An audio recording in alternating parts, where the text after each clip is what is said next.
વડોદરાથી માત્ર 60 કિલોમીટરના જ અંતરે આ ભવ્ય મંદિર આવેલું છે, જેનું નામ પોઈચા છે. નીલકંઠ મહાદેવ અને સ્વામિનારાયણ ભગવાનનું અદ્ભુત સ્વરૂપ આ મંદિરમાં જોવા મળશે. 105 એકર વિસ્તારમાં ફેલાયેલું છે. આ મંદિરની આજુબાજુ સુંદર સરોવર છે, જેની એન્ટ્રી ટિકિટ માત્ર 10 જ રૂપિયા છે. એના સિવાય તમને ત્યાં નટરાજ, રાધાકૃષ્ણ, ગણપતિજી, હનુમાનજીની પણ મૂર્તિઓ જોવા મળશે. અહીંનો નજારો એટલો અદ્ભુત છે. જો તમારે આ લાઇટિંગ શો જોવો હોય તો એ તમારે સાંજે 7 વાગ્યા પછી જઈ શકો છો. ત્યાં તમને એટલી બધી શાંતિ અનુભવાશે. પરિક્રમાનું પણ એક સ્થાન છે, જ્યાં ભોલેનાથના અલગ અલગ સ્વરૂપ તમને જોવા મળશે. ગૌમુખ સ્નાન છે, જ્યાં તમે સ્નાન પણ કરી શકો છો.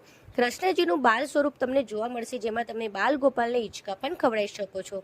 નર્મદા નદીના કાંઠે આ મંદિર આવેલું છે અને બીજી બાજુ કુબેર ભંડારી મંદિર પણ આવેલું છે, જેમાં તમારે જવું હોય તો બોટમાં બેસીને તમે સામે જઈ શકો છો. આ મંદિર એટલું સુંદર છે કે તમે જશો તો તમને ખરેખર આ મંદિર જોવાનું ખૂબ જ ગમશે, કારણ કે આજુબાજુ એટલી સરસ સરસ બીજા મૂર્તિઓ પણ જોવા મળશે અને તમને ત્યાં શોપિંગ કરવા માટે અને તમારે ફૂડ કોર્ટ પણ અવેલેબલ રહેશે. તો ખાવા પીવાની ચિંતા કરવાની જરૂર નથી. અને જો તમે વડોદરામાં આવતા હો તો પોઈચા જવાનું ભૂલતા નહીં. બહુ સુંદર અને અદ્ભુત મંદિર અહીં આવેલું છે. અને આવી અવનવી રીલ માટે મારા પેજ સ્ટાઇલો બરોડાને ફોલો કરવાનું ભૂલતા નહીં. અને રીલને વધારેમાં વધારે શેર કરો, જેથી દરેક લોકો આ મંદિર વિઝિટ કરી શકે. અને કમેન્ટ સેક્શનમાં હર હર મહાદેવ લખવાનું ભૂલતા નહીં. Bye bye.